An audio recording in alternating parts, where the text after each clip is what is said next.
I remember the exact moment I realized I had married the wrong man. It wasn't during a fight, not when he left me waiting at our anniversary dinner, not even when I found out he was sleeping with his secretary 2 years ago. No, it was quieter than that. It was when I looked across the room and saw his younger brother looking at me like I was the only thing in the world that mattered. It happened at a dinner party. Our house, 30 guests, perfect lighting, perfect food, perfect lies.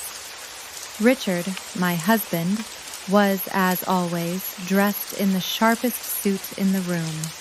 He toasted with clients, discussed politics like it was chess, and looked at me only when necessary.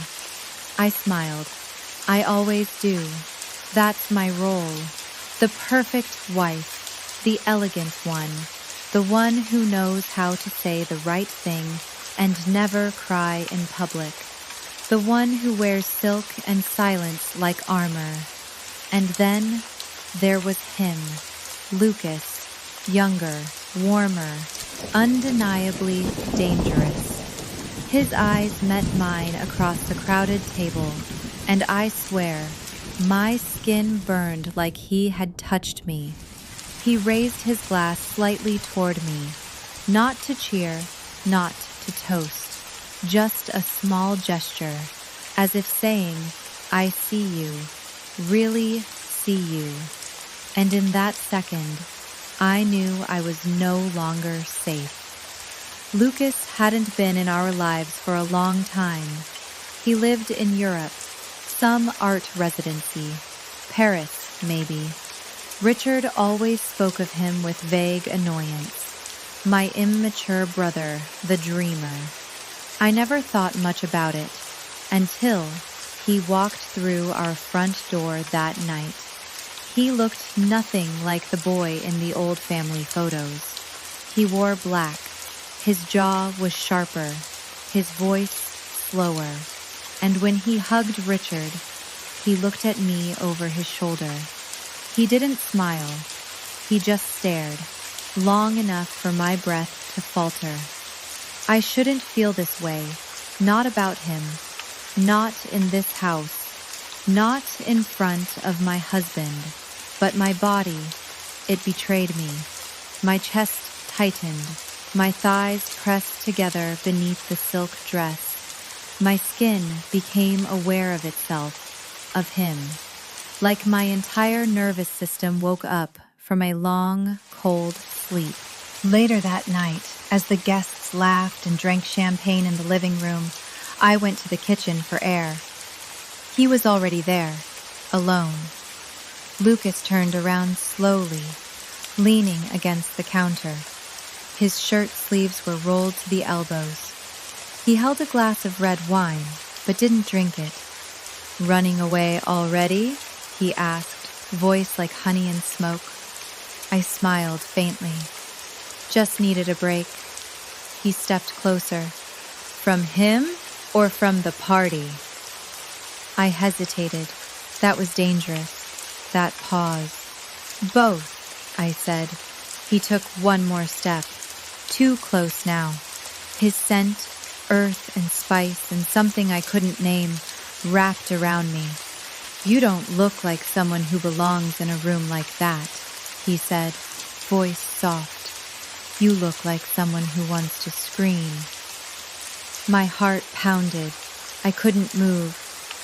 "You don't know me," I whispered. He leaned in just a little more. "Maybe not yet." And then Richard's voice boomed from the other room. "Anna, where are you?" I pulled away so fast I nearly spilled the wine. Lucas didn't move. He just stared, that same look, as if he had already undressed me in his mind, and I had let him. The party didn't end until nearly midnight. I spent the rest of the evening sitting beside Richard, smiling politely, playing the role I knew so well. But my thoughts? They stayed in the kitchen, with him, with the way Lucas looked at me. Not with lust, but with knowing, as if he could read every secret I had folded beneath my skin. When the last guest left, I slipped upstairs without a word. Richard was busy locking the doors, giving instructions to the staff. I closed our bedroom door behind me and leaned against it, eyes shut. And there it was, his voice, replaying in my mind. You look like someone who wants to scream. He was right, and I hated him for knowing it. I changed into a silk robe, the one Richard liked. Not for tonight. There would be no touching, no closeness. We hadn't made love in almost 3 months. Sometimes I wondered if he even noticed. I stood by the window, watching the garden below. The night was still, except there was movement, a shadow, walking toward the pool. Lucas. I froze. He had taken off his jacket.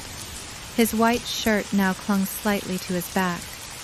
He walked like someone who didn't care if he was being watched, or maybe he wanted to be watched. I couldn't stop looking. A light rain began to fall, soft, almost soundless. He didn't go inside, he just stood there and tilted his head up into the rain. Something inside me snapped, something I had pressed down for far too long. I slipped into slippers, pulled the robe tighter, and walked down the stairs, not thinking, not planning, just moving. He turned as I stepped outside, didn't speak, didn't smile, only looked. The rain touched my face like fingers. You'll get cold, I said, voice barely above a whisper. He shrugged. You too. I paused a few steps away. The silence between us thickened. Why are you out here? I asked. Lucas looked at me for a long moment before answering. Because if I stayed inside, I would have done something I can't take back. My heart slammed inside my chest, and still, I stepped closer.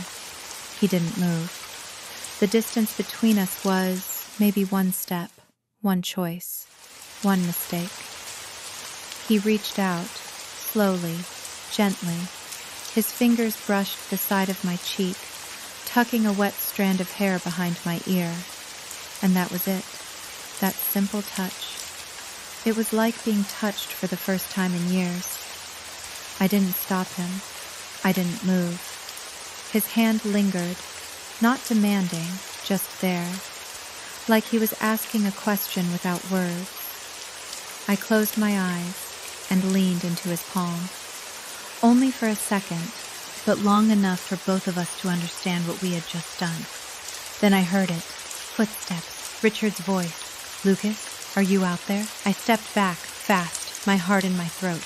Lucas looked at me, not surprised, not regretful, just quiet. Go, I whispered. Please. He nodded once, and as I slipped back into the house through the side door, I knew this wasn't the last time I would feel his touch. It was just the first. I couldn't sleep. The rain had stopped, but the storm inside me hadn't. Richard climbed into bed beside me, turned away, and fell asleep within minutes. No good night, no kiss, just the sound of his breath and the space between us. I lay still, eyes open.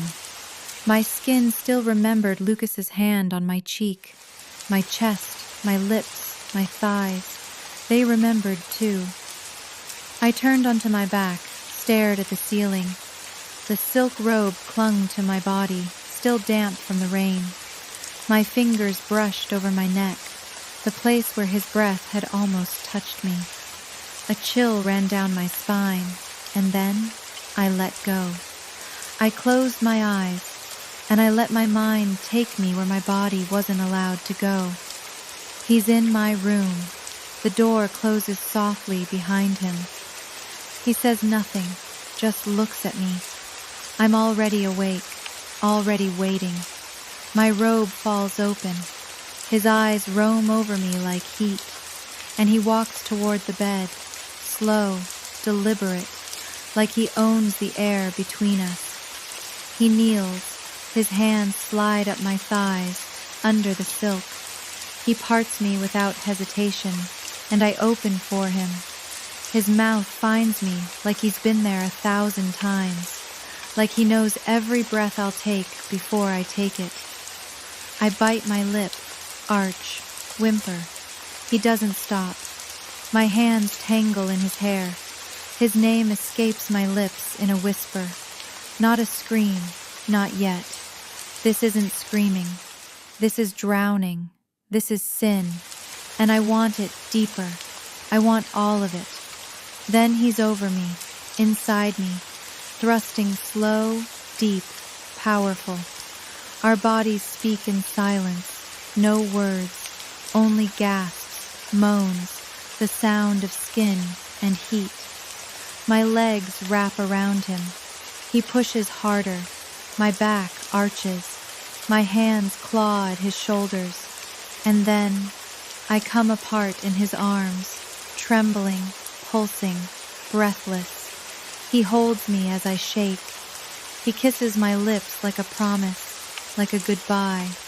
My eyes open. I'm in bed, still beside Richard, still untouched. My thighs are trembling. My hand is between my legs. I'm breathing like I've just run through fire. And the worst part? I don't feel shame. I feel alive. Richard shifts beside me, but doesn't wake. I slowly slide out of bed, wrap myself in the robe again, and go to the bathroom. I splash water on my face, look at myself in the mirror. My cheeks are flushed, my lips swollen. I don't look like a woman mourning a mistake. I look like a woman waiting for it to happen again. Morning came like it always did. Soft light spilling through linen curtains, the distant hum of the house staff. Richard already gone from bed. I reached over the empty sheets beside me. They were cold, as if he'd never been there at all. I lay still a moment longer, hoping I could pull my dream back from wherever it had gone. But it had slipped away, like fog from a mirror. Only the heat remained, low in my belly, and the ache between my thighs. I sat up slowly. My body felt different, like something inside me had shifted, like I didn't quite belong in my own skin anymore. I pulled the robe tight again, stood, and walked barefoot across the cold floor to the mirror. The woman looking back at me wasn't unfamiliar, but she wasn't the same. There was color in her cheeks, a softness in her mouth, a hunger in her eyes. For the first time in a long while, I looked like a woman, not a wife. Downstairs, breakfast was already served. Too much of everything. Fresh juice, eggs, croissants still warm from the oven. A table for 6, though only 3 of us would sit. I heard them before I saw them. Richard talking briskly on the phone in the next room, and Lucas, humming. Just a low, easy sound, a lazy rhythm, careless, too comfortable for this house. He stood by the window, coffee in hand, dressed in a loose charcoal sweater and black jeans. No suit, no tie, no armor. He looked out at the garden as if the world wasn't on fire inside my chest. And then he turned. Our eyes met. It was less than a second, but in that second, I swear I felt last night crawl across my skin. Did he know? Could he see it in my face? The dream, the heat, the guilt? He didn't smile, didn't nod, didn't look away. He just watched me, quiet, heavy, like the space between us was thick with all the things we couldn't say. I sat down slowly at the table, the clink of porcelain, the scrape of a chair. "Good morning," I said, my voice too light. Lucas raised an eyebrow slightly, then, "Sleep well?" I felt the blood rush to my cheeks. "Fine," I lied. "You?" He took a sip of coffee, let it linger on his lips. "Had a dream." I froze. "Oh?" He tilted his head. "Yeah, strange one, couldn't remember the details, just how it felt. His voice was calm, controlled, but I saw it, the flicker behind his eyes. He knew. Richard walked in then, voice still on the phone. Yes, move the meeting to Wednesday. Tell him it's not negotiable. He gave Lucas a quick nod, didn't even glance at me. I watched the two of them, brothers, and for the first time I wondered how much they actually shared beyond blood. As Richard paced and talked and gestured, Lucas leaned across the table, pretending to reach for the butter. He was close enough that I could smell the hint of cologne on his sweater. Dark, warm, like the woods at dusk. He didn't touch me, but his breath brushed my collarbone as he leaned, and then, under the table, his foot touched mine, just once. A slow, deliberate slide. Then, gone. I didn't move. Didn't breathe. Richard ended his call. Anna, I'll be at the office all day. Lucas, I assume you'll find something to occupy yourself. Lucas didn't look at him. Instead, he looked at me. I'm sure I will. Some afternoons feel longer than others. This one stretched like honey on a spoon. Slow, heavy, golden in the light, but too thick to swallow. Richard had gone, as always. Lucas stayed, as he did now. And I moved through the house like I wasn't supposed to be seen, like my very footsteps betrayed something I hadn't said out loud.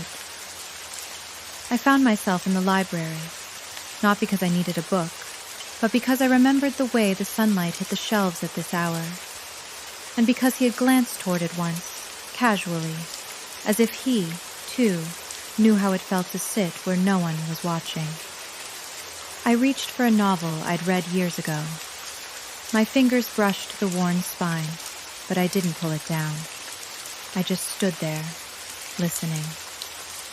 There it was, a creak, a soft shift in the wood of the floorboards. I didn't turn. I didn't need to. He was there. I could feel him. Not from the sound, from the air. It changed when he entered a room. It always did. He said nothing. I watched the dust floating in the golden slant of light near the window, as if I were alone. But my breath had already betrayed me, shallower now, my chest rising just slightly faster. Didn't know you read, he said finally. I turned my head, slowly, just enough to see him from the corner of my eye. And why wouldn't I? He shrugged. His smile was soft, almost sad. Didn't say it was a bad thing. I faced forward again. The silence between us stretched. Not uncomfortable, just thick, alive, like fog before the thunder. He moved closer, not loud, not rushed. Every step felt chosen. By the time he stood near me, the space between us could have been measured in inches. Breath, heat, that invisible thread I couldn't cut. I didn't look at him. My eyes stayed on the bookshelf, but I felt him, the length of him, beside me. That book, he said, nodding toward the one my hand rested on. You've read it before? Yes. Why again? I thought for a moment. Because I remember how it made me feel, and I need to feel something again. It came out too honestly, like a slip, a confession made in a whisper. He was still. Then, his hand rose slowly and hovered near my arm. I didn't move. He didn't touch me. Not yet. But I could feel the warmth of his skin, just a breath from mine, waiting. You don't even flinch, he murmured. No, I said, my voice low. Why not? Because flinching means I don't want it. A pause. Do you? I closed my eyes. My pulse echoed in my ears. I shouldn't. That's not an answer. He stepped even closer now. The fabric of his shirt barely brushed my shoulder, and then, just barely, his fingers touched the inside of my wrist. A single point of contact, not sensual, not urgent, just real. My skin trembled, not because of the touch, but because of everything behind it. His thumb moved gently, a slow circle right over my pulse. He felt it. He had to. Racing, stuttering, betraying me. My lips parted. Not to speak, but to breathe. Too shallow, too much. I feel like I'm standing on a ledge, I whispered. And I'm the fall? He asked. I turned to him at last. Our faces were close now, too close. No, I said. You're the gravity.